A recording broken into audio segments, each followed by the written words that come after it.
Okay, tomorrow assistant I celebiroma, Pirang suit Tamara, Yamananoi, a Mudan Yinoye Suya, Vivisanya, Bubang Sanya Winji Tana, Pirang su Winji, Dr.Sasa, make Masgap your job people and dread, Nida Yakan Barishin, Dr.Sasa go pick up Barishin. Okay, ba, today PDF Zoland Federations Zomi Questionnaire, you know, the system, Pauk Kuyadaha. Ramausa Pea go Jesu Tintlo. The Mayaula Jada Yabo Yepe Alukule. The two bear Jesu Tisijao, Piolo, but I took the pay. Kuda PDF maybe ma Luciani that a predico a lepu go you para, Lisa para. So no dine like where we need a ha. The you are duet, the mule duet, the lumio duet, the Naing duet Tamakababu, the Cabalo, a dueco Jonuka, type where we need a pipa. Democracy soda ha, the Cabalo dueba. Digaba Mejigo, Payaka Pasitane Kama, Kaukane Pasita para. Diame di let the Sosa. A chap had the Maruja, Digabaha, Matinge, Me Echa, Pitapara, Dalo, Jazamale, Tipita Pipa. So, Rodine Zomi Federation Union, PDF Zolanka, the Gedaswe. Did Kamama, Gaba, Nichai at Dwap, Gaba Lola at Dwap, type where we dam hoba. Tamako Piachime soe. Zomin, Zoram, to your county, the Tau Kuya, the Sele, Kunik Rekapi. Kaba Lola Dueco. But Tamakaba sick, Mapi. Type where we can ha, Zomidui, Zoramdi, Jono to your county, Pipa, da Kaba the Maiba.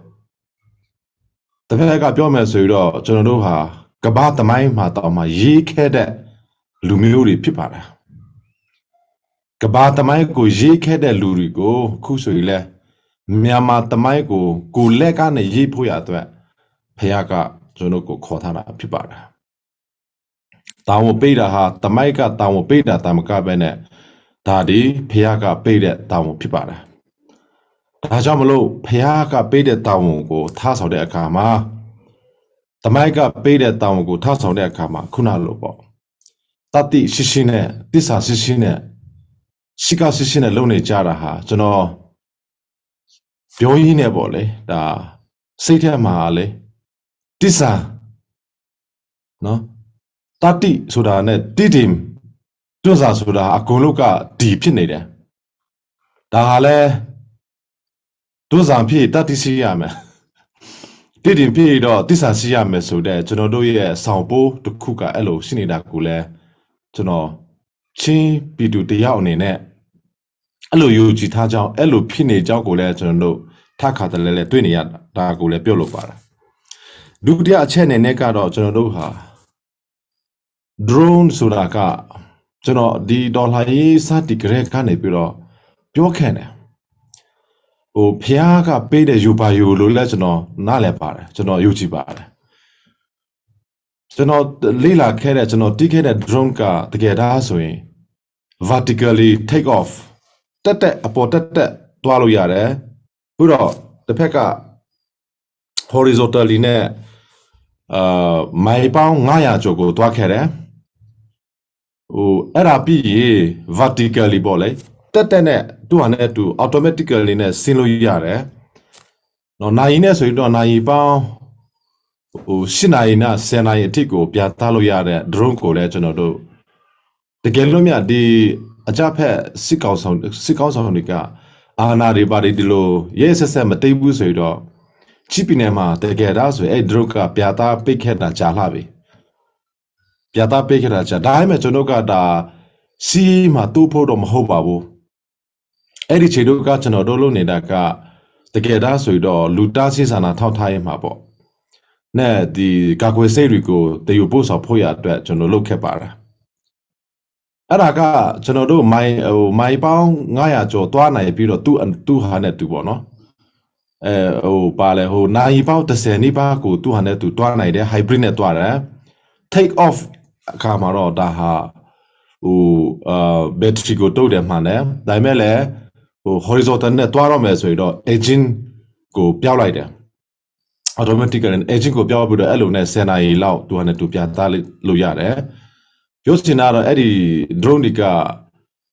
ကျွန်တော်တိတိမကနေပြီးတော့နော်ရန်ကုန်တို့နော်မြန်မာနိုင်ငံဘယ်နေရာမဆိုပြသလို့ရနိုင်တဲ့ဥစ္စာလည်းဖြစ်ပါတယ်အဲ့ဒါဟာကီလိုဂရမ်အဖြစ်တော့ပေါ့လေကျွန်တော်ပိတာ20လောက်ကိုတည်ယူနိုင်တဲ့ drone ကိုကျွန်တော်ကတကယ်တော့ဆိုတော့ဒါလူသားချင်းစာနာထောက်ထားရတဲ့အတွက်ကျွန်တော်လုပ်ခဲ့တယ်တခုကိုဒါထုတ်လို့နိုင်မယ်ဆိုခဲ့တော့ဒါထုတ်လို့ပြီးသားလည်းဖြစ်တယ်အောင်ပြီးသားလည်းဖြစ်တယ်နိုင်ငံတချို့ကဘာမှာရှိတဲ့နိုင်ငံ3နိုင်ငံ4နိုင်ငံလောက်မှာနော် service ပေးနေတဲ့ drone လည်းဖြစ်ပါတယ်ဒါတချို့နေရာဆိုတော့ Australia အပါအဝင်ပေါ့လေသူတို့ဒါservice ပေးနိုင်တဲ့အနေထားပေါ့ဆိုတော့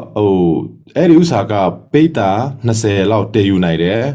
ပြီးတော့ခုနလိုမိုင်ပေါင်း900ကျော်ပြသနိုင်တယ်သူဟာနဲ့သူ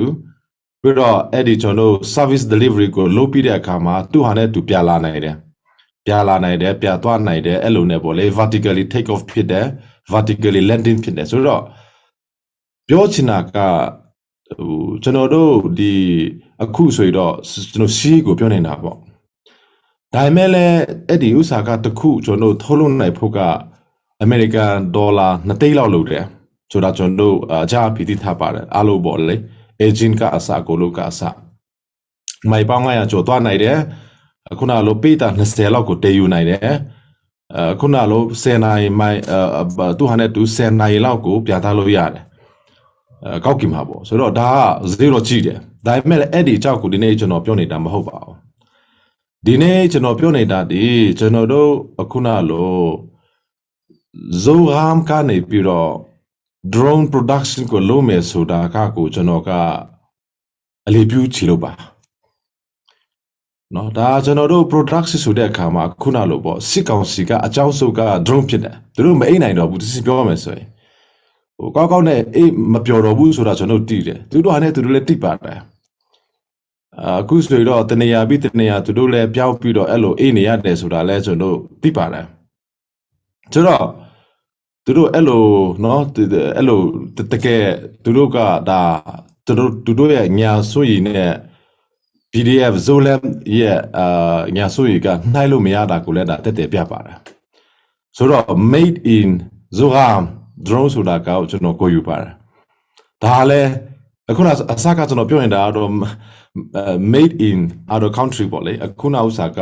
ဒီ made in Zoland ဆိုတာကတမိုင်းဝီတစ်ခုပါเนาะတမိုင်းဝီတစ်ခုပါတစ်ဖက်ကပြောမယ်ဆိုရင်ဒါဟာဖျားကားပေးတဲ့အတိပညာလည်းဖြစ်မယ်လို့ကျွန်တော်ယုံကြည်ပါတယ်ဖျားပေးတဲ့ကောင်းချီးလည်းဖြစ်ပါတယ်ဆိုတော့ဒါကိုပါဝီပြီးတော့ဒီနေ့ပေးလှူတဲ့အခါမှာပေါ့လေအခုနလိုဆ iam ငယ်ငယ်ကကျင်ညာတဲ့အခါမှာအများကြီးကျွန်တော်တို့ပေးလှူကြတာကိုလည်းကျွန်တော်တို့တကယ်အားရပါတယ်ပေးလှူကြတဲ့လူတွေဟာလည်းကျေးဇူးတင်ပါတယ်ဘာဖြစ်လို့လဲဆိုတော့ဒီနေ့မပေးရင်ဘယ်တော့ပေးမလဲဒီနေ့ကျွန်တော်ပေးနေတာကdrone တစ်ခုအတွက်မဟုတ်ပါဘူးเนาะဒီနေ့ဒီကျွန်တော်လောလာရေးအတွက်ကိုပေးနေတာဖြစ်တယ်เนาะ self determination အတွက်ကိုပေးနေတာဖြစ်တယ်เนาะဒါကကျွန်တော်လောလာရေးကိုဆိုတာဈေးကြီးတယ်အားလုံးနားလည်တယ်တဲ့เนาะတကယ်ဈေးကြီးနေကျွန်တော်ချစာရကိုပြောမယ်ဆိုရင်ကျွန်တော်တို့လွတ်မြောက်ရေးအတွက်ကိုခရစ်တော်ကလက်ဝါးကားတိုင်းပေါ်မှာအသက်ပေးခံရတယ်စစ်စံကြည့်ပါ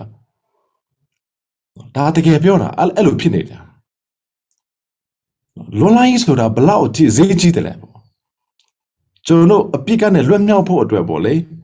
ခရစ်တော်ကလက်ဝါးကားတိုင်းပေါ်မှာအသေးခါတယ်ဆိုတာကလည်းတစ်ဖက်ကပြောမယ်ဆိုဒီနေ့ကျွန်တော်တို့လွန်လိုင်းအတွက်ပေးနေတဲ့ဥစ္စာပါပဲလူသားလွန်လိုင်းပေါ့ဘယ်ကလွန်လိုက်ရမလဲဘယ်ကလွန်လိုက်ရမလဲဒီလိုကျွန်တော်တို့ကိုအကြဖဲချင်းကဖះကကြိုက်မှာမဟုတ်ဇိုဟမ်ကိုဒီလိုစီယနိုပါပြီးတော့မွတ်တော့အောင် low the sick of sicule, dollar da the get us with the yato dollar pitlo, Peaka paid a dollar the cooler pit, dollar ma. Dajamu dinea ye the quet tomata possible, no dollar the dollar, so the hale, dinea tapo, Jima soto, a chile pipa. Papilo les with Lola at the Pineloba. Papilo les with Romeo at the Pineloba. Did the Kama, Zoram, Romeo at Drago, Malobus with better lomala. Did the Kama chip in there, Lola at Drago, Malobus with better lomala. Did the Kama, Mama PG, Lola at Drago, Maloi better lomala. Jono Eugene, Jono a generation ka, oh, no, the Dolaico Lome generation, no, Elo Eugene. Jono generation ka, Jono, Piaka paid a town ko P, le P2. Jono generation P2, le P2, Jina Pada. Now la now that we got dilo a chapel sick council go Piamakaya lay about no. Jodo now la now that we got Zohama, Zolema, freedom go Makasa bene. Lola yiko the Kuma Makasa bene. Go Kajama go party go le Makasa bene, Dwama guaro a Pimakam. Tajamro Jodo ne celebrate about lay. A Pika chapole, Aluko, Jono Polo Bare. Now so ne card of bole. Jono dine lune de Usadi. Akuna Piotlo,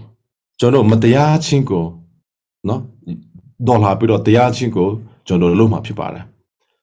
Kunalo Jonoga, a Mautuchico dollar Piro, a Lianco Jono Yulama Pipara. Jodo, the Mulice Kimeni da Colo dollar Piro Jodo Mulichanko, Usalama Pipara. Lola Yigo Jono Yula Piro, the Peka Terranigo, a Colo, no, a Pia Sima Pipara. Pero jono ma matayachi alogo dollar biro akuna injustice system ya go jono dollar me justice go jono use holama pipara. Tony to bem jono wa in righteousness bo unrighteousness system ya go taito me dollar me mi pya righteousness go jono yulama pipara.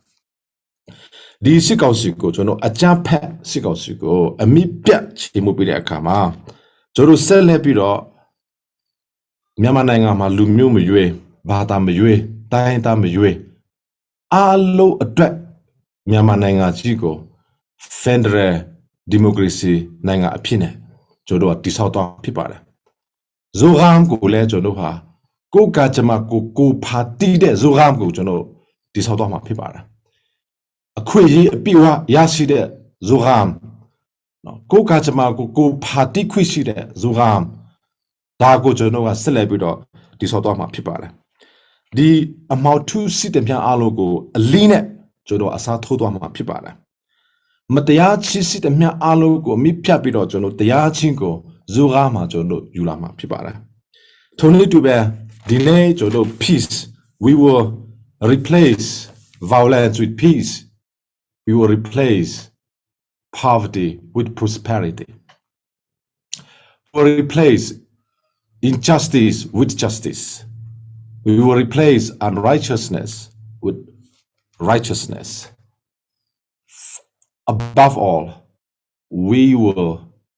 end this military dictatorship once for all. We will write our constitution based on federal democratic principle for all the people of Myanmar, regardless of race, religious, culture, ethnicities. We will build federal democratic union of Myanmar for all the people of Myanmar, for God's kingdom, for God's glory, and for God's power. May God bless you. May God bless Zoram, Zoland. May God bless Chilean. May God bless Myanmar.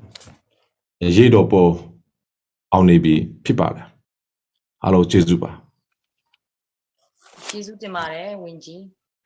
Okay, Jesus Demare, Kulomio, Jamaru. Go make home your jabi dore when you go to Jesus in Shibaration. When you got that lobe, Jamaria Zogam, Zolame, Justigo, Jamaru Alonga, Ya on Shibaration. Okay, what could come be Jamaru assisting Ya, Salapidoma, Pidon suit the Mara, Yamananganoi, and Yudan Nino Ye Asuya, Kave Winji Tanama, Duria Winji, Unan Gong Yako, make home your jabi and Lisa, so on a Pijabi assistation. Tikini PDF Zoland the drone about the video that general the one is a share poema the young to Aung Mingla Boni Kanyong Bazi Jonon Nega the Sukong with a poor pare the general chain Muriha no the general Yamanangama the mine at the Taylor at the Lumudu Pete no Generoga the Pidia Kemayo Kunaga Dr.Sasa General the Lulai Juba Mutamaima Ching Hong no the general Pinaza Jomale Pala Ketalo the general yet the mine win the Nuiton Piduton Ima Kana Ugrega the general type of win Raja the general the 2 minutes Sagre Tona year the mine to Engapare Tau General Milumia the Tona unit just on the general no the Chin Jewa Alu General Unipare okay. The second mabe no ta choro ti ton le ha ta choro ga sin nwe la kara ta nit chow ke ba bi pi du lu lu ga le song shou nit na mu le a myaai shi ke ba bi ai di do ti ton la yi ko myan myan pi song pho twe no choro wi jok so lo shi yin ta nit myan myan pi le ta nit pi du ye dukha ga ti po mo pi do no ti sin ye dukha ga ni lo myaw me lo a myan pyo so ke ba le ai di do ta choro de ne ka no ti choro tai pwa win ne so lo ti ma the general got take a soldier move now, not general got the leave you have keep you have natural low solution, the drone about the video, general got the Dr.Sasa the Nipia Kisan Patit, the shoes of your head, not general Jamayina, the general the Pinay Wunji, Dr. Sovi Solugale, who saw me don't look so good. I go so yet the general Amuda news aim. Odi in the nega, general Kawim Chat and the general Sombiro, the general Tananga Loma, drone, Sisso, Chokso, Pueba.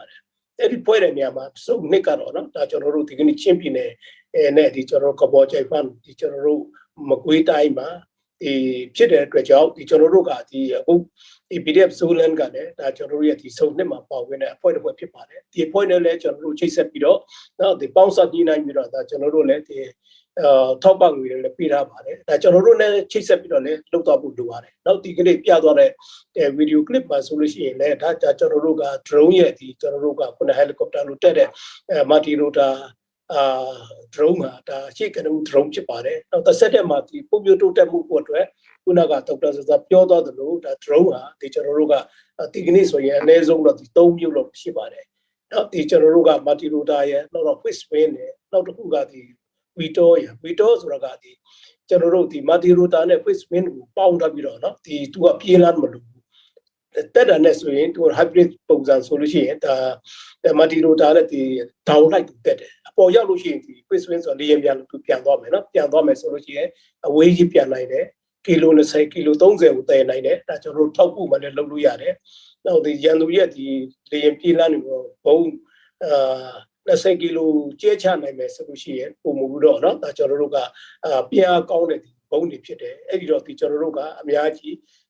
took the Dana, Pubida, the Joroga, the Torodoama, Pipare, Eddie, that Joroga, Pubans of your Piro, Akule, the Panizacha Poema, the Naing looked the Gaba Longa, that Jorogo, the Tapu period which out, Amiagile, Kizu de Mare, the Poe will let you know, Pawintaya, Puyanet, that picture period when Kizu to the Mare. The point general Emudine, the Pirulan Toloyi, not the general, the drone about the Pubans of Yamuri, Sepida Lugama, General Creepy Vare, and the general Unaga through Tempia Dorena, through the Rocham the Maya, the Torojima Vare, Raja Ticane, not so to the general. The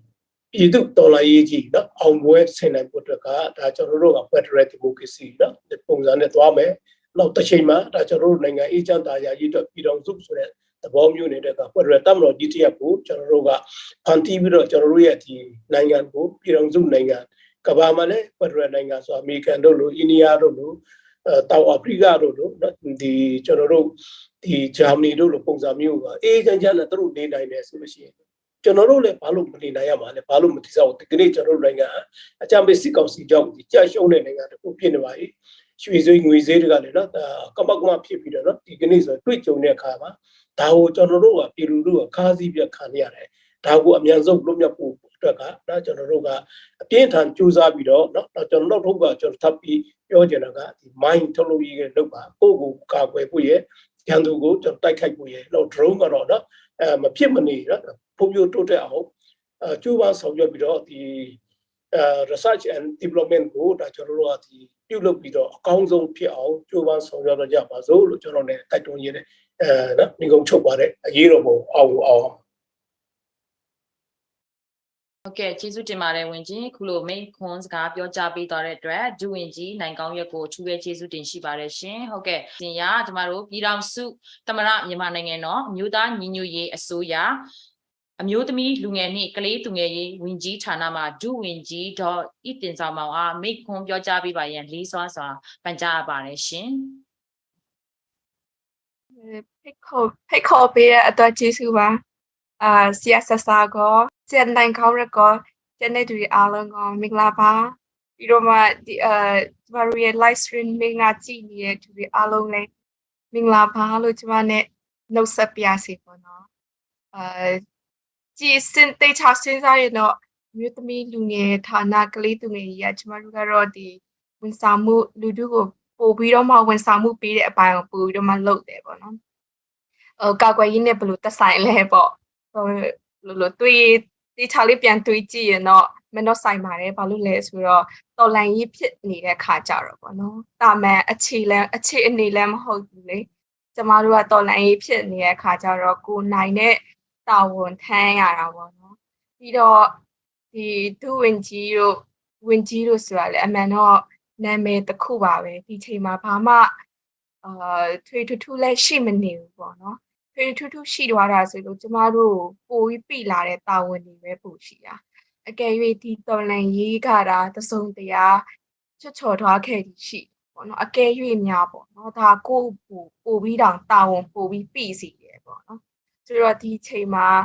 ဒါမျိုးဆိုတာကဒါနာမည်တစ်ခုပဲရှိတယ်ဒါဘာမှတော့မဟုတ်ဆိုတော့ကျမတို့ကကြားတဲ့နေရာကနေကိုတာဝန်ယူပြီးရတာပေါ့နော်ဆိုတော့အဲ့ဒါကြောင့်ကျမဆိုလဲ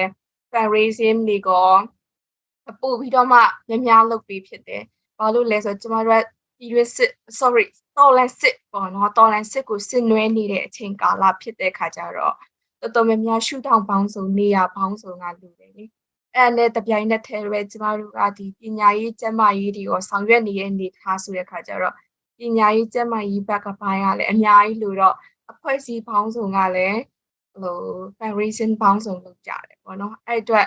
ကူညီပေးခွင့်ရလို့အယံဝမ်းသာတယ်နောက်ဒီမှာအမနော်ဒါဟိုဟာလေးနော်သူတို့ music ပွဲလေးနော်တချင်းဆိုပွဲလားဆရာဆဆာလည်းတချင်းဆိုတတ်တယ်နော်သူရှို့ထားတာသိလား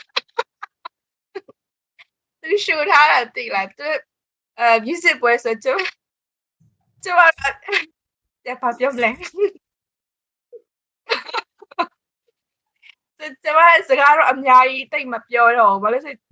ကျမစကားအများကြီးမပြောတတ်ဘူးပြောရင်အမားပါမှာဆို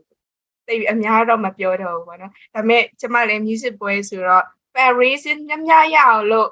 တချင်းတစ်ဖုံးနဲ့ဖြောပြမယ်ဆိုပြမယ်ပေါ့နော်အနည်းဆုံးတော့1000လူဖြစ်နေမလားဘုတ်ကို1000လူဖြစ်နေမလားဟုတ်တယ်နော်ဆရာကျမမှာတော့ထွေထူးပစ္စည်းရောဘာမှတော့မရှိဘူး instrument ကလေ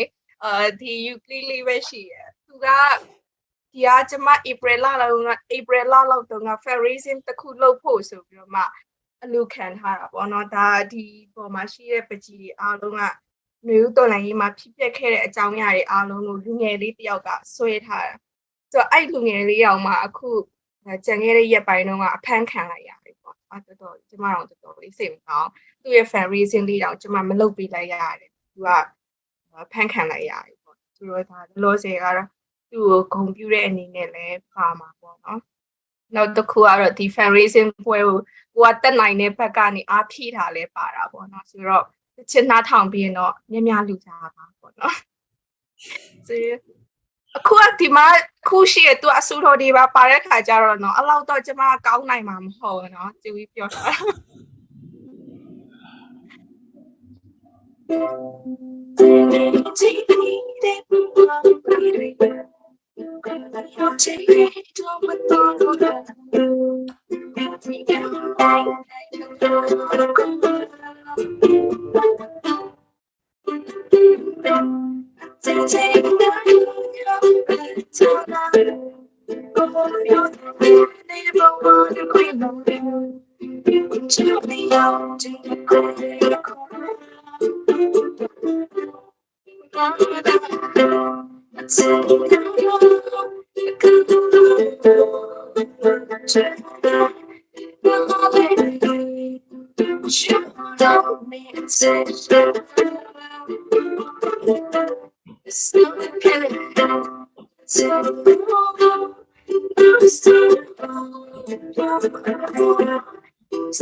Dạ biết nó dạ lẽ lưng ngồi theo mình nè tụi ấy. Very good, very good. Dạ nhau biết nó biết xia rồi bên nào nhìn mà. ကျေးဇူးတင်ပါတယ်ဝင်ကြီး ကျေးဇူးပါရှင်အခုလို fundraising ပွဲကိုဖိတ်ပေးတဲ့အတွက်ကောပူပေါင်းပါဝင်ပေးတဲ့သူတယောက်ချင်းစီတိုင်းကောဒါတခင်ကျေးဇူးတော်ဒီထက်ပိုပြီးခံစားရပါစေရှင်နောက်တစ်ခုကအခုကတော့ကျမတို့မြန်မာနိုင်ငံမှာလေနေ့တိုင်းလူပေါင်းများစွာအများအားစိတ်ဆင်းရဲခြင်းဒုက္ခနဲ့ကြုံတွေ့နေရတာပေါ့နော်အဲ့ဒါလိုပဲကျမတို့ရဲ့ကလေးတွေကျမတို့ရဲ့အမျိုးသမီးတွေကလည်းနေ့တိုင်းနေ့ရက်အတိုင်းကိုနှစ်တွေလို့ခံစားနေရတာပေါ့နော်ဒုက္ခဆင်းရဲများစွာခံစားနေရတာဖြစ်တဲ့အတွက်ကျမတို့ကလည်းဒီချိန်မှာကိုမေတ္တာပြဖို့အရင်ကြီးရဲ့ပြလို့ရတဲ့နည်းလမ်းပေါင်းစုံနဲ့ရှိရပေါ့နော်အခုကတော့ကျမတို့ fundraising ပွဲလုပ်တဲ့အတွက်ကိုကငွေကြီးပိုင်းဆိုင်ရာအားဖြင့်မေတ္တာပြတာပေါ့နော်ဒါမှမဟုတ်ပဲကျမတို့စကားအားဖြင့်လည်းကူညီပြီးဖိမပေးလို့ရတယ်အကယ်၍ကိုပါဝင်ခြင်းမှာ CDM ရှိတယ်ဆိုရင်ကိုစင်မျိုးသားချင်းတွေထဲမှာမောင်နှမတွေထဲမှာ CDM ရှိတယ်ဆိုရင်လည်းသူတို့ကိုကိုယ့်ရဲ့မေတ္တာတွေမျှဝေပေးပါဘာလို့လဲဆိုတော့ဒီချိန်ကအရင်ကြီးရဲ့အခုကလည်းဒီရင်းထဲမှာဂုံစင်းလုံးတက်တာရောတခြားစိတ်ဆင်းရဲစရာရီမလားမီးမလားအားလုံးနဲ့လူတွေကမွန်းကြက်မှုကိုခံနေရတာပေါ့နော်အဲ့ဒီချိန်မှာကျမတို့ကကိုယ့်ရဲ့စကားတစ်ခွန်းကြောင့်သူတစ်ပါးအသက်ဆက်နိုင်တာလည်းဒါအင်တန်ကောင်းမွန်တဲ့ဖိမချင်းပေါ့နော်ဒါကြောင့်လို့ကျမတို့အချင်းချင်းနှုတ်အားဖြင့်ရောကိုယ်အားဖြင့်ရောနောက်တစ်ခုကတော့ဝေကြီးပိုင်းဆိုင်ရာအားဖြင့်ပေါ့နော်ဝိုင်းမြစ်တာပြဖို့ရတယ်ရှင်ကျေးဇူးတင်ပါတယ်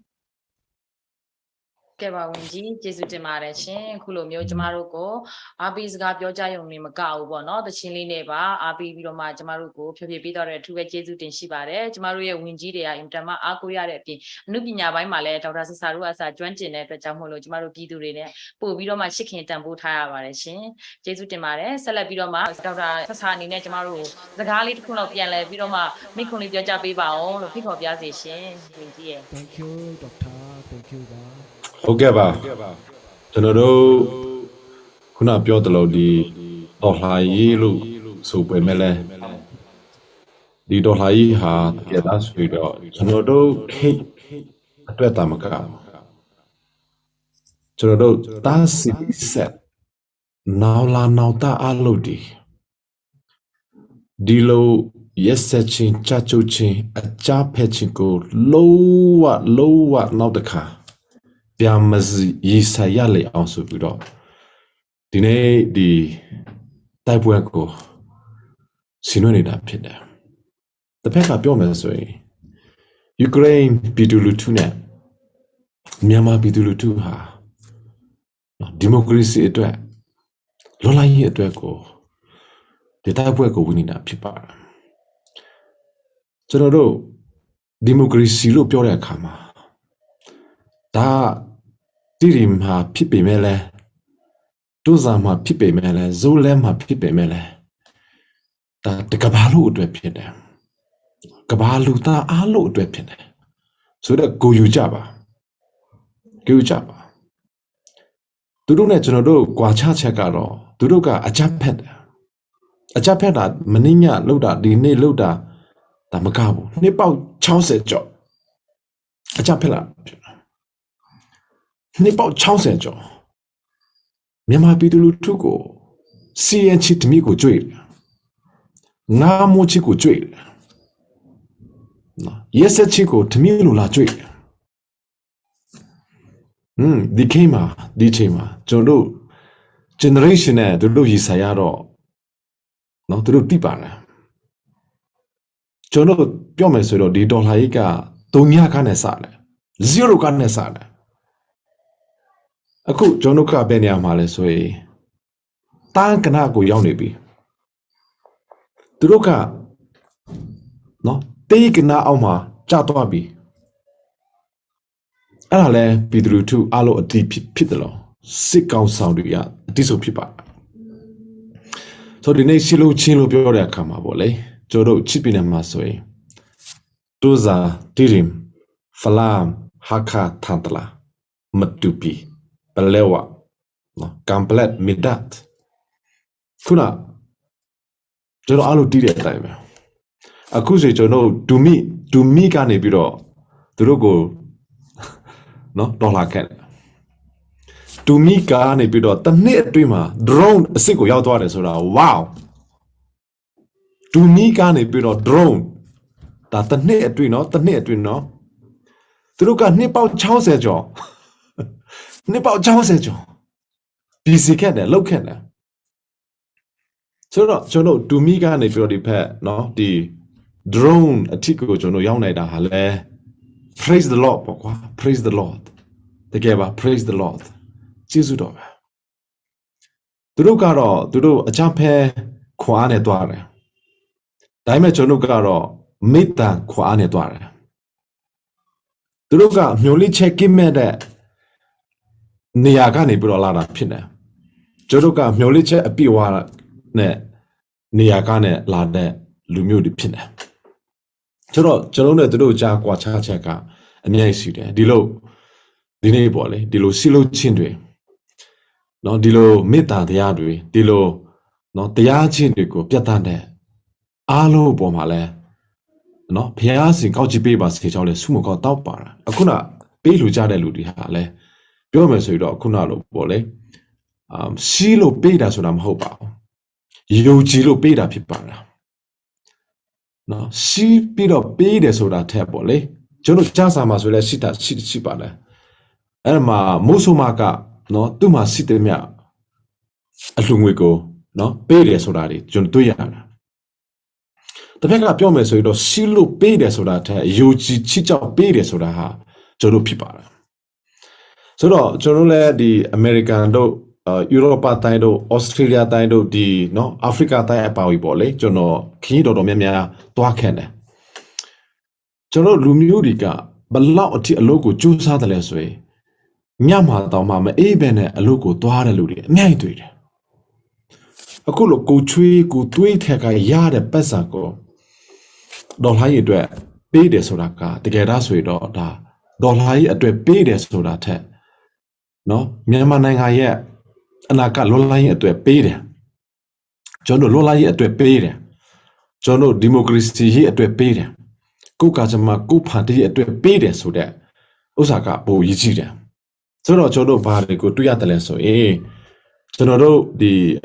ဂျာဆာမှာဆိုရင်လည်းပေါ့လေခရစ်တော်ကတောင်ပေါ်မှာ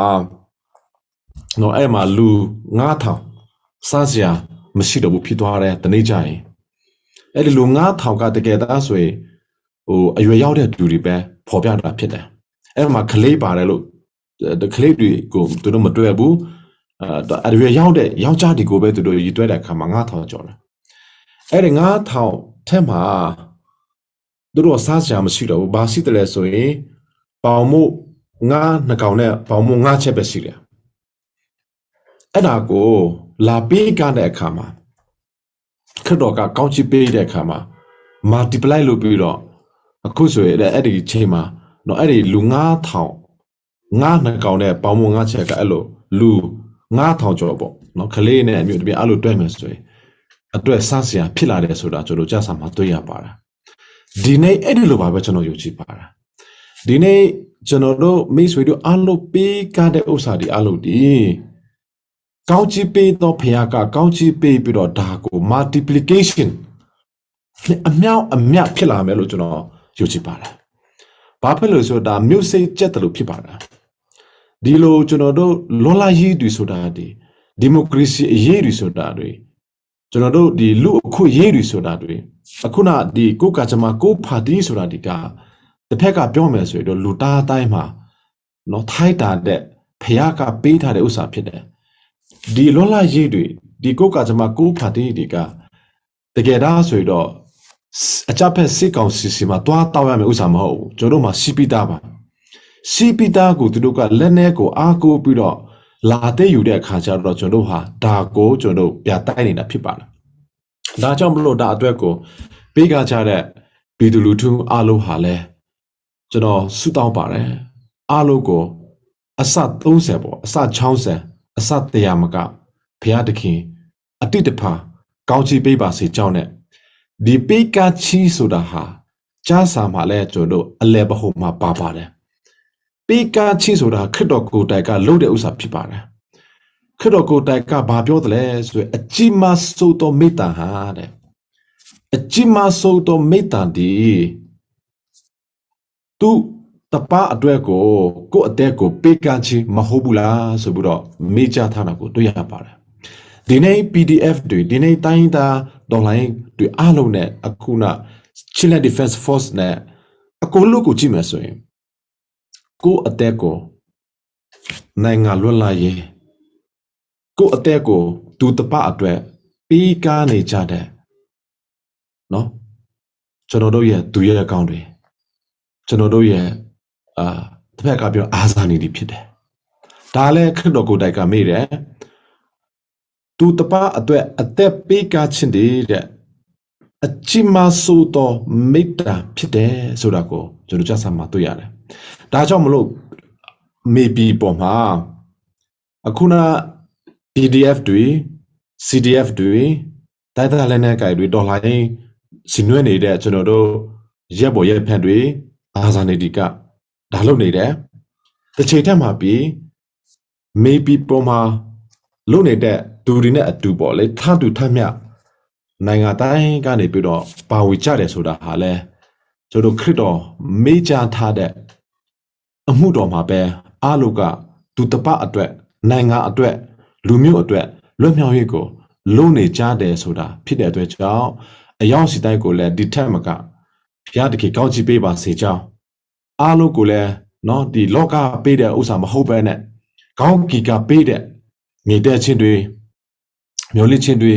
ယူချစ်ချင်းတွေခွန်အားတွေရပါစေကြောင်းကျွန်တော်ဆုမကောင်းတောက်ပါတယ်အားလုံးကိုကျေးဇူးတင်ပါတယ်ဟုတ်ကဲ့ကျေးဇူးတင်ပါတယ်ဝင်ကြီးခုလိုမျိုးပေးကမ်းရှင်ဟာကျမတို့အတွက်ကောင်းမွန်တဲ့အရာကိုကျမတို့သေချာလေးရှင်းပြပေးပြီးတော့မှမိန်ခုံပြပြပေးသွားတဲ့အတွက်ကြောင့်မို့လို့သူပဲကျေးဇူးတင်ရှိပါတယ်ရှင်ဟုတ်ကဲ့ကျမတို့ဆက်လက်ပြီးရအောင်เนาะ writer ကိုပေါက်ကိုကျမတို့အတွက်ဒီ Zoland drone project အတွက်အားပေးစကားပြောပွေးဖွေရအတွက်ကိုပေါက်ကိုလေးစားစွာနဲ့ဖိတ်ခေါ်ပါတယ်ကိုပေါက်ရေဟုတ်ကဲ့ပါအားလုံးမင်္ဂလာပါဒီနေ့ကျွန်တော်တို့ရဲ့ Zoland PDF ရဲ့ drone production ပွဲလေးမှာကျွန်တော်ပါဝင်ခွင့်ရတဲ့အတွက်ဒီတက်ရောက်နေတဲ့ဒူဝင်ကြီးရောဒေါက်တာဆာဆာရောနောက်ပြီးတော့ကျွန်တော်တို့ကိုထွန်းခန်းတို့ညီလေးတွေဆိုတော့ဒီရောညီလေးတို့တွေရောပကြမန်တို့ နော်အားလုံးကိုကျွန်တော်မင်္ဂလာပါလို့နှုတ်ခွန်းဆက်ပါတယ်ပြီးတော့ဒီပွဲကိုစီစဉ်ပေးတဲ့တာဝန်ရှိတဲ့သူတွေရော live မှာကြည့်ရှုနေကြတဲ့ဒေါ်လာရေးအတွက်ကိုဘယ်လိုနေရာမျိုးပဲဖြစ်ဖြစ်ဒေါ်လာရေးအောင်ဖို့အတွက်ခုနတွေ့လိုက်ပါတယ်လက်စွပ်တွေငကတ်တွေအားလုံးဒေါ်လာတွေရောအများကြီးကဘာအရက်ရက်ကနေထဲ့ဝင်ကူညီပံ့ပိုးပေးနေကြတဲ့အညီကိုပေါင်းနှမများအားလုံးကိုမင်္ဂလာပါဗျခုနကျွန်တော်မနေ့ကအစောကြီးပဲကျွန်တော်ဝင်ပါတယ်ကျွန်တော်ဘက်မှာမိုးရွာရင် line တွေကမရဘူး line တွေပြတ်တယ်ဒီအပိုင်းထဲမှာလည်းအရေးတွေလည်းကြီးနေတာနဲ့အဲ့ဒါမနေ့ကတော့အခြေအနေမကောင်းတာနဲ့ပြန်ထွက်သွားတယ်ကျွန်တော်ပြီးပြီးထင်နေတာအခုပြန်ကြည့်လိုက်တော့ဟာရှိနေသေးတယ်ဆိုတော့အဲ့ဒါဆိုတော့ line လေးပြန်ကောင်းလာတယ်ကျွန်တော်ပြန်ဝင်လာတာပါဟုတ်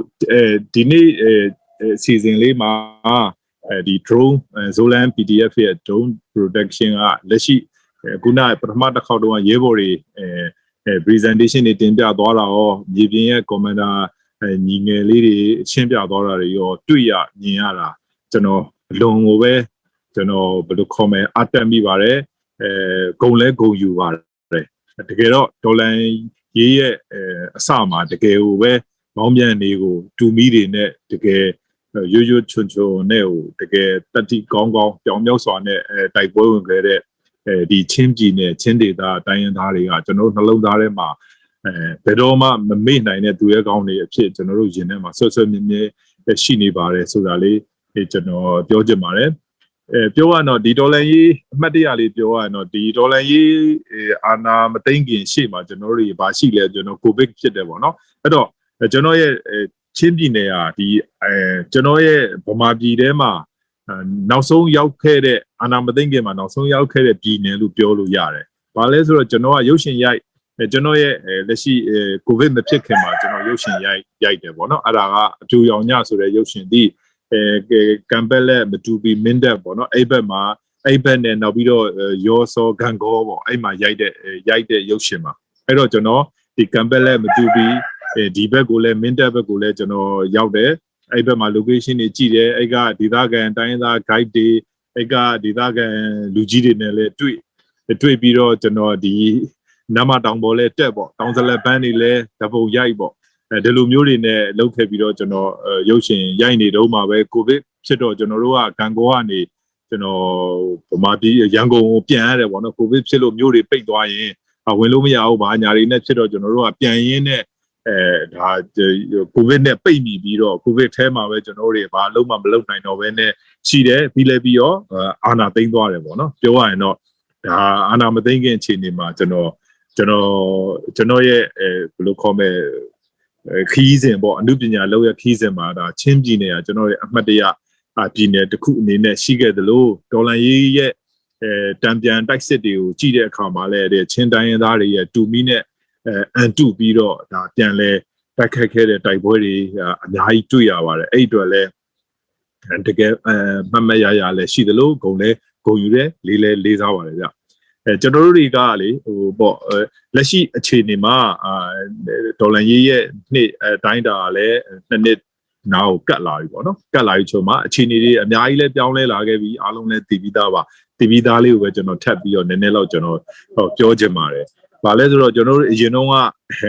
ကျွန်တော်တို့အေးချမ်းချမ်းနဲ့ကျွန်တော်လိုချင်တဲ့အရာတွေကိုဆန္ဒပြတယ်ဒါကိုသူတို့တွေကကျွန်တော်တို့အကြမ်းဖက်နေနေတယ်အဲ့တော့အကြမ်းဖက်နေနေတာတွေကိုကျွန်တော်တို့က defend လုပ်တယ်ပိတ်တွေနဲ့ကားတယ်ဒီလိုမျိုးအဆင့်အနေမှာကျွန်တော်တို့တွေပြန်လဲပြီးတော့ကျွန်တော်တို့မီရှူမီပန်းလိုမျိုးတော့၎င်းတစ်ခုခုတွေနဲ့ပြန်လဲ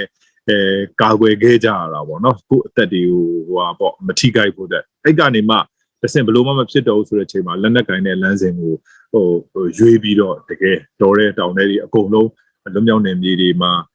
သွားပြီးတော့စစ်ပညာတင်ပြီးအခုဆိုရင်ကျွန်တော်တို့ကအရင်တော့ခံစစ်ကနေအခုကျွန်တော်တို့ကတိုက်စစ်တွေကိုဆင်နွှဲလာပြီးဖြစ်တယ်တိုက်စစ်တွေမှာလည်းအားလုံးမြင်တဲ့အတိုင်းပဲစခန်းတွေကိုပါကျွန်တော်တို့ပြန်လဲသိမ်းယူနိုင်တဲ့ဟာမျိုးတွေလည်းတွေ့နေရပြီဒါတွေကကျွန်တော်ဒေါ်လာရေးရဲ့အများကြီးပြောင်းလဲလာတော့အခြေအနေတွေအဲ့တဲ့တဆင့်ပို့ပြီးတော့အခုဗာလဲဆိုအခုဒီ project ရဲ့ဒီဒေါက်တာဆာဆာတို့အခုလက်ရှိလုပ်နေတဲ့ project တွေထဲမှာဆိုရင်ဒီ drone project တွေဟာတကယ်ဒေါ်လာရေးအတွက်အများကြီးအထောက်အကူဖြစ်ခဲ့တယ်အရင်တော့ဆိုလို့ရှိရင်ကျွန်တော်တို့ကသူတို့လေရင်လာကျဲပြီးဆိုရင်ကျွန်တော်တို့ကအပြေးသက်ပဲရှိတယ်နောက်ပြီးတော့သူတို့တွေတခုခုဘုံလက်နဲ့ကြီးနဲ့ထုပြီးဆိုလဲကျွန်တော်တို့ကအပြေးသက်ပဲအခုတော့ကျွန်တော်တို့ဓာရီကိုကြော်လွန်ခဲ့ပြီးတော့ကျွန်တော်တို့ကပါသူတို့ရဲ့စခန်းတွေကိုကောင်းကင်ကနေသူတို့လိုမျိုး ဒေါ်လာတွေအများကြီးပေးတဲ့လေကြီးတွေမောင်းပြီးတော့စခန်းကိုလောက်တာမဟုတ်ပေမဲ့ကျွန်တော်တို့ရဲ့လက်ရှိ drone တက်တွေရဲ့လှုပ်ဆောင်ချက်တွေလှုပ်ဆောင်မှုတွေအခုဆိုတစ်ဖြည်းနဲ့ပို့ပြီးတော့ခိုင်မာလာတဲ့အားကောင်းလာတဲ့စနစ်ကျလာတဲ့အင်အားတွေပို့ပြီးတော့တောင်းတင်းလာတာတွေလည်းမကြခင်မှာထပ်တွေ့ရအောင်ပါဒီလိုမျိုးတွေဖြစ်တဲ့အတွက်ဒီ drone project ကကျွန်တော်တို့တွေတကယ်ကိုပဲထိထိရောက်ပံ့ပိုးကူညီရမယ့် project ထဲကအရေးကြီးတဲ့ project တစ်ခုဖြစ်ပါတယ်အဲ့ဒီအတွက်လည်းအခုလက်ရှိကြည့်နေကြတဲ့ပြည်သက်တွေရောအားလုံးညီကိုမောင်နှမအားလုံးလက်ရှိဒီ Zoland PDF ရဲ့ drone production မှာဝင်ရောက်ကူညီပေးဖို့လဲကျွန်တော်ဒီနေရာကနေအဖွဲ့ရဲ့ကိုစားကျွန်တော်မြတ်တာရက်ခံပါတယ်ကျွန်တော်တွေကဘာခေါ်မလဲဆိုတော်လိုင်းရေးကိုလောက်ရတဲ့ဟာမှာတချို့ဟာတွေကြတော့တယောက်နဲ့တယောက်ကခံနိုင်ရည်ဝင်ခြင်းမတူဘူးပေါ့နော်မတူတော့တချို့တွေကကိုတွေကလုံနိုင်တဲ့အတိုင်းအတာတစ်ခုလောက်မလုံနိုင်လို့တခြားလူတွေဟာမင်းမလုံနိုင်ဘူးကွာမင်းကတော့ဘာလို့ဖြစ်တယ်ညာဖြစ်တယ်ပေါ့ဒီလိုမျိုးကျွန်တော်တို့ကပြိုင်ရတဲ့ပွဲမဟုတ်ဘူးလေနော်ကျွန်တော်တို့ကလုံနိုင်သလောက်လုံကြမယ်လက်သုံးချောင်းထောင်နိုင်ခဲ့တဲ့သူကလည်းလက်သုံးချောင်းထောင်ခဲ့တဲ့အလျောက်ကျွန်တော်တို့အတိမတ်ပြုတယ်နောက်ဆုံးတန်ပုံးတီးခဲ့တဲ့လူလည်းကျွန်တော်တို့အတိမတ်ပြုတယ်ဒီလက်တောခိုခဲ့တယ်တောထဲမှာစစ်ပညာသင်တယ်ဆက်လက်ပြီးတော့တိုက်ပွဲဝင်နေကြတဲ့ဟာတွေဆိုတော့မပြောပါလောက်ဘူးပေါ့နော်ဒါပြောစရာမလိုဘူးပေါ့နော်ဒီလိုလူမျိုးတွေရဲ့လှုပ်ဆောင်ချက်တွေကဒါပေမဲ့ကျွန်တော်တို့ကဘာလဲဆိုကျွန်တော်တို့ကလက်ရှိဒေါ်လန်ရေးပါချီကွေဘာရာတို့ကျူဘာဒေါ်လန်ရေးမှာလောက်ခဲ့တယ်လို့ပဲပေါ့ဒေါ်လန်ရေးကကျွန်တော်တို့ကစီယုံရေးကအရင်အရေးကြီးပါတယ်စီယုံရေးကဟာဒီအချိန်လေးမှာစီယုံရအောင်ပါလားလို့ချိုးတွေကပြောကြတယ်စီယုံရအောင်ပါဗျစီယုံရေးကကျွန်တော်တို့ဒေါ်လန်ရေးမှမဟုတ်ပါဘူးကျွန်တော်တို့အမှုပညာသမား site ကကြည့်မယ်ဆိုလို့ရှိရင်လေကျွန်တော်အမှုပညာသမားတွေကကျွန်တော်တို့ရဲ့အဆိုတော်ဆိုလဲအဆိုတော်လေးအောင်ကျွန်တော်တို့ရဲ့သချင်းတွေကိုအားပေးဖို့တဲ့ကျွန်တော်တို့ကတည်သက်ကိုကျွန်တော်တို့ရဲ့လုံနိုင်မှုစွမ်းရည်ကျွန်တော်တို့ရဲ့စူးစမ်းအားထုတ်မှုအလုပ်တွေနဲ့ကျွန်တော်တို့ကတက်တည်ပြရတယ်ဒါလည်းကျွန်တော်စီယုံရေးပဲဒီလိုပဲကျွန်တော်ဒိုင်တာလုပ်တယ်ကျွန်တော်သုတ်ဆောင်လုပ်တယ်ကျွန်တော်ဇာညွှန်းနေရေးမယ်ပေါ့ဒါတွေဆိုလဲကျွန်တော်ရဲ့ခွန်အားတွေကျွန်တော်ရဲ့အလုပ်အားတွေနဲ့ကျွန်တော်ရဲ့စူးစမ်းအားထုတ်မှုတွေနဲ့ပြည်သက်ကိုကျွန်တော်စီယုံတာဒါမှကျွန်တော်တို့ကအရင်တော့ကိုအားပေးတဲ့လူက10ယောက်ရှိတာနေအယောက်100ဖြစ်အောင်အယောက်1000အယောက်1000အယောက်3သိန်းဖြစ်အောင်ကျွန်တော်စီယုံရတာပေါ့လေစီယုံရေးကဒီလိုလူပညာရှင်မှမဟုတ်ဒေါ်လာရေးမှမဟုတ်ဘူးစီးပွားရေးမှာလည်းဒီလိုပဲကိုယ့်ရဲ့ product ကိုအားပေးကိုစီယုံရတယ်လို့ဘာသာတရားမှာလည်းဒီလိုပဲကိုယ့်ဘာသာကိုယုံကြည်သက်ဝင်ဖို့စီယုံရေးကဘယ်အလှဘလို့လူဒန်းစားဘလို့နေရာမျိုးမှာပဲစီယုံရေးကအရေးကြီးပါတယ်ဘယ်တော့မှခုဒေါ်လာရေးပြီးသွားလို့လဲစီယုံရေးကရပ်သွားအဲ့လိုမရဘူးဆက်ပြီးတော့ကျွန်တော်တို့လက်ရှိကျွန်တော်တို့ပြည်သူတွေနဲ့ထောက်ခံတဲ့ပါတီကိုထောက်ခံတဲ့နိုင်ငံအသစ်ကိုတွားဖို့အတွက်ကိုထပ်ပြီးပါဝင်ဖို့အတွက်ကျွန်တော်တို့ကထပ်ပြီးတော့ကျွန်တော်စီယုံထားရအောင်ပါအဲ့တော့ကျွန်တော်ပြောချင်တာကဘာလဲဆိုတယောက်ကိုတယောက်အပြစ်မြင်ပြီးတော့တယောက်ကိုတယောက်ကျွန်တော်တို့ကအပြစ်မြင်ပြီးတော့မင်းကငါးလောက်မလုပ်နိုင်ဘူးဘာဖြစ်တယ်ဆိုတာမျိုးတွေကျွန်တော်တို့မပြောကြဘဲနဲ့ကျွန်တော်တို့နောက်ကြောင်းပြန်လှည့်ဖို့လုပ်နေတဲ့လူတွေရှိနေရင်ကိုယ့်ဘက်ကိုမျက်နှာဟူလာအောင်ကျွန်တော်စီယုံမယ်ဟုတ်လားကိုနောက်ကိုတော့ပါလာပဲကိုသွားတဲ့ wave နောက်ကိုပါလာတာပဲဒီ wave ကိုပါလာပြီမဲ့သူတို့ကခြေလမ်းတွေနှေးနေတယ်ကိုတွေနဲ့အတူတူအားမပါနိုင်ဘူးဆိုလို့ရှိရင်လေကျွန်တော်တို့အဲ့လူတွေကိုနဲ့အချိန်လောက်မဟုတ်တော့မှအရင်နေ့တိနေ့တော့ရှောင်နေတာကနေညံလေးရှောင်ကျွန်တော်စီယုံကြမယ်ဒီလိုမျိုးတွေစီယုံရေးနဲ့ကျွန်တော်သွားကြရင်ဒီဒေါ်လာရေးကြီးကတကယ်ကိုပဲအောင်မြင်မှာမဟုတ်ချမလွဲပါပဲခင်ဗျအဲ့တော့ကျွန်တော်တို့တွေဒီထဲမှာရှိနေတဲ့ရဲဘော်ညီကိုတွေရောအမှုပညာမောင်နှမတွေအားလုံးဒီဘယ်လိုခေါ်မလဲအဖို့ကောင်းလို့အပေါင်းတင်ကောင်းလို့ထားလိုက်ပါတော့ Facebook မှာ like တွေအသေးတွေရဖို့အတွက်ဒီကိစ္စကိုဒီလောက်ထိပါဝင်ခဲ့ကြတဲ့သူတွေမဟုတ်ဘူးဆိုမဟုတ်ပါဘူးအားလုံးကအာနာရှင်ကိုတကယ်ကိုပဲမလိုချင်လို့တကယ်ကိုပဲလက်မခံလို့ဘဝတွေကိုစွန့်နော်ကျွန်တော်အသက်တွေစွန့်ပိုင်ဆိုင်မှုတွေစွန့်အောင်မြင်မှုတွေစွန့်ဘာမှအင်ကန်တွေလည်းဘာမှမရှိတော့ဘူးဒါတွေစွန့်ပြီးတော့လောက်ခဲ့ကြတယ်ဒီလမ်းကိုရှောက်ခဲ့ကြတာကျွန်တော်တို့နောက်ပြန်လှည့်စရာအကြောင်းမရှိပါဘူးဒီဒေါ်လာရေးကြီးကပြောရတော့ပေးဆက်ရတာတွေကဒါချင်းမှာဆိုလဲဒါကျွန်တော်တို့ဟိုရင်နဲ့ကျွန်တော်တို့တွေ့ကြပြုလုံးကျွတ်ဟန်တလန်တို့ဘာလို့ဆိုပြီးတွေရှို့ကျွန်တော်တကယ်ခံစားကျွန်တော်တို့ဒေါ်လာရေးကြီးကပေးဆက်ရတာအရန်ကိုပဲတန်ဖိုးကြီးပါတယ်အဲ့တော့ဒီပေးဆက်ရတဲ့တန်ဖိုးကြီးတဲ့ဒီဒေါ်လာရေးကြီးကအဆုံးသတ်ဖို့ဆိုရင်ကျွန်တော်တို့ကနောက်ကျောင်းပြန်လှည့်လို့မရဘူးကျွန်တော်တို့ရှေ့ကိုပဲကျွန်တော်ဆက်သွားမှရမှာเนาะအဲ့ဒီအတွက်ကြောင့်မလို့ တော်လန်ရေးကြီးကိုကျွန်တော်တို့တွေကဖာလဲဆိုတော့လက်ရှိတော်လန်ရေးကျွန်တော်တို့အနေနဲ့လည်းအချိန်ဆွဲလို့မရအောင်ပြီးတော့တစ်ဖက်ကလူတွေတစ်ဖက်ကရန်သူကိုလည်းအချိန်ပေးလို့မရအောင်เนาะအဲ့တော့အဲ့ဒီအတွက်ကျွန်တော်တော်လန်ရေးအတွက်လိုအပ်ချက်တွေကိုဗဘောင်းစုံကနေအားဖြည့်ကူညီပေးဖို့အတွက်နဲ့နောက်ပြီးတော့လက်ရှိကျွန်တော်တို့ရဲ့လက်ရှိ drone ဒီ project ကိုပါဝင်ကူညီပေးကြဖို့နောက်ပြီးတော့ကျွန်တော်တို့ရဲ့တောင်ဇလက်ပန်းများပွင့်ရာဒေတာကိုဝေစာနဲ့တောင်ဇလက်ပန်းတွေပွင့်နေတာပဲကျွန်တော်မြင်ကြပါတယ်မိခိုးတွေမိုင်းနေနဲ့တနက်တန်နေနဲ့ကျွန်တော်မကြားကြပါဘူးအဲ့တော့အားလုံးအကူအညီပေးကြဖို့အတွက်ကျွန်တော်မြတ်တာရက်ခံပါတယ်ဒီတော့အောင်ဖို့လဲကျွန်တော်တို့အဆုံးထိတိုက်ပွဲဝင်သွားပါမယ်လို့ဂရုပြုပါတယ်ခင်ဗျကျေးဇူးတင်ပါတယ်ဟုတ်ကဲ့ကျေးဇူးတင်ပါတယ်ကိုပေါ့အခုလိုမျိုးဒီ line အခက်ခဲကြားကနေတော့ပြန်လဲပြီးတော့မှကျမတို့ကိုအရှင်ပေးတဲ့အတွက်ကြောင့်မလို့အထူးပဲကျေးဇူးတင်ရှိပါတယ်ကိုပေါ့ထိုင်နေတဲ့နေရာလေးကိုကျမတို့ကြည့်တဲ့အခါမှာအင်မတန်မှသဘာဝဆန်တယ်เนาะအနောက်မှာကြက်ကလေးတွေလည်းသွားနေတာကျမတို့တွေ့ရတယ်ဆိုတော့အင်မတန်မှလည်းငြိမ်းချမ်းမှုကိုလည်းတွေ့ရပါတယ်ကျေးဇူးတင်ပါတယ်ကိုပေါ့ဒီပွဲဖြစ်မြောက်ဖို့အတွက်ကိုကျမတို့ဒီတောင်ပေါ်ပေါ့နော်တောင်စလက်မြေဖြစ်တဲ့ဒီဝေဟင်တွေပြန်တန်းနိုင်ဖို့ရန်အတွက်ပေါ့နော်ဒီဆက်ဆက်ရရ idea တွေပေးသွားပေးတဲ့ OFC fundraiser ခေါင်းဆောင်ဖြစ်တဲ့ဥကပ်ကိုဖိတ်ခေါ်ပါတယ်ရှင်ဟုတ်ကဲ့မင်္ဂလာပါခင်ဗျာအားလုံးကျွန်တော်ပွဲကိုတက်ရောက်လာတဲ့သူတွေအားလုံးရောဝန်ကြီးဒေါက်တာဆာဆာဒူဝန်ကြီးဆရာနိုင်ကောင်းရက်ခုနတက်သွားတဲ့ဆရာနိုင်ကောင်းရက်ကောပြီးတော့ဒူဝန်ကြီးThinzarမောင်ပြီးတော့နောက်တစ်ခါဒေါက်တာကိုပေါက်ပြီးတော့နောက်တစ်ခါကိုတောင်ခန်းပြီးတော့နောက်တစ်ခါချင်း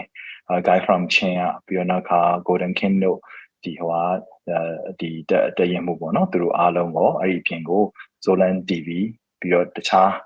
ပါဝင်ကူညီကြတဲ့သူတွေအားလုံးကိုကျေးဇူးတင်ပါတယ်ကျွန်တော်အနေနဲ့ကတော့ပြောစရာတိတ်များများဆဆတော့မရှိပါဘူးခင်ဗျာအဓိကကတော့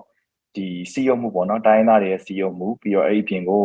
ဆရာဆဆလည်းပြောရတဲ့ဟာပေါ့နော်အားလုံးဒီဟာကအားလုံးတက်တွဲညီညီနဲ့ကျွန်တော်တို့သွားရမယ်တိုက်ပွဲဖြစ်ပါတယ်ပြီးတော့ဒီဟာအဆုံးသက်တိုက်ပွဲဖြစ်ပါတယ်အဆုံးသက်တိုက်ပွဲဖြစ်တယ်ဆိုတော့လက်တွဲညီညီနဲ့သွားရမယ်အခုဆိုလို့ရှိရင်ကဘာအနှံပြားမှာရှိတဲ့သူတွေရဲ့ကဘာအနှံပြားမှာရှိကြတဲ့ညီနောင်တိုင်းသားတွေအားကိုပြတဲ့ပွဲဖြစ်တယ်ပေါ့နော်ဒီဟာလေးဆိုလို့ရှိရင်ဒီခဏလေးကျွန်တော်တထိုင်နဲ့အတွင်းမှာတင်ကိုအခုကျွန်တော်တို့တိန်းထောင်နဲ့ချီပြီးတော့ကျွန်တော်မြန်မာငွေဆိုတိန်းထောင်နဲ့ချီပြီးတော့ကျွန်တော်ရအောင်ရှာဖွေနိုင်ခဲ့တယ်ဒီဟာပါလဲဆိုတော့ဒါတကမ္ဘာလုံးမှာရှိတဲ့တိုင်းသားညီကိုမောင်နှမတွေအားလုံးရဲ့ခွန်အားကိုပြတဲ့ပွဲပေါ့နော်ကျွန်တော်တို့ပြောနေကြစကားလေးရှိပါတယ်လူညီလို့ရှိရင် EO ကျွဲလို့မှတ်လို့ရတယ်ဆိုတဲ့စကားလုံးလေးရှိပါတယ်ခင်ဗျာအခုဆိုလို့ရှိရင်ကျွန်တော်တို့ EO လဲကျွဲလို့မှတ်မယ်ခွေးတွေလည်းကျွန်တော်တို့နိုင်အောင်တိုက်မယ်ဒီပွဲကကျွန်တော်နိုင်မဲ့ပွဲဖြစ်ပါတယ်ခင်ဗျာအားလုံးကျေးဇူးအများကြီးတင်ပါတယ်ဟုတ်ကဲ့ဥကပ်ကျေးဇူးတင်ပါတယ်ခုလိုမျိုးကျမတို့ကိုအားပေးစကားပြောကြပေးသွားတဲ့အတွက်ကျေးဇူးတင်ပါတယ်ဥကပ်ပြောသွားသလိုပဲဒီပွဲကကျမတို့နိုင်အောင်တိုက်မဲ့ပွဲဖြစ်ပြီးတော့မှနိုင်လဲနိုင်မဲ့ပွဲဖြစ်ပါတယ်တောင်ပေါ်မြေပြက်မခွဲခြားပဲတောင်ပေါ်မှာလဲစီးလုံးမှုတွေရှိတယ်လို့မြေပြက်မှာလဲစီးလုံးမှုရှိတယ်ကျမတို့ခစ်ဆက်ဆက်ကကျမတို့ကိုဘလို့ပဲပေါ့နော် divided system နဲ့ခွဲခြားမှု system တွေနဲ့အုပ်ချုပ်ခဲ့ဒီ generation မှာတော့ကျမတို့ကဘလို့မှကျမတို့ခွဲလို့မရတယ်လို့ကွဲလဲကွဲမှာမဟုတ်တော့တဲ့အခွဲဖြစ်ပြီးတော့မှကျမတို့ကဒီတိုက်ပွဲကိုအောင်မှာဖြစ်ပါတယ်ဟုတ်ကဲ့ဒီပွဲဖြစ်မြောက်ဖို့ရအတွက်ကျမတို့ပေါ့နော် posting လုပ်တဲ့ media partner media တွေရှိပါတယ်ဒီ media တွေကိုလည်းကျေးဇူးတင်ကြောင်းပြောလိုပါတယ်ကိုခံပြီးကနေပြီးပြောကြပေးဖို့ရန်ဖိတ်ခေါ်ပါတယ်ဟုတ်ကဲ့ကျွန်တော် guys from Chin webs Facebook ကပဲဖြစ် Khatin Media Myanmar Community of Tulsa Mizima Burmese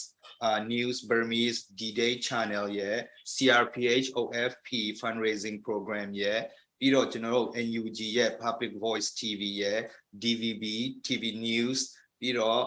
ကျွန်တော်တို့ Zomi Federal Union ကနေပြီးတော့အထူးပဲကျေးဇူးတင်ရှိပါတယ်ဟုတ်ကဲ့ပါရှင်ကျမတို့ဒီလိုမျိုးတော်လှန်ရေးမီဒီယာတွေကဒီအချိန်မှာမီဒီယာအရင်ရေးကြည့်ပါတယ်ကျမတို့ရဲ့လှုပ်ရှားမှုတစ်ခုစီတိုင်းကအားလုံးသိပြီးတော့မှအားလုံးကသိမှာပဲပါဝင်ပြီးတော့မှလှုပ်ရှားနိုင်မှာဖြစ်ပြီးတော့မှဒီအချိန်မှာပေါ့နော်ကျမတို့ဘက်ကပြည်သူတွေနဲ့ရက်တီပေးတဲ့မီဒီယာတွေကကျမတို့အထူးပဲအင်မတန်မှအရေးကြီးပါတယ်မီဒီယာကလည်းကျမတို့အတွက်နီးပြီပါတစ်ခုပါတယ်မီဒီယာကလည်းအောင်မြင်ဆုံးတိုက်ပွဲကိုပါဝင်ဆင်နွှဲပေးနေတဲ့မီဒီယာအားလုံးကိုလည်းအထူးပဲကျေးဇူးတင်ရှိပါတယ်ရှင်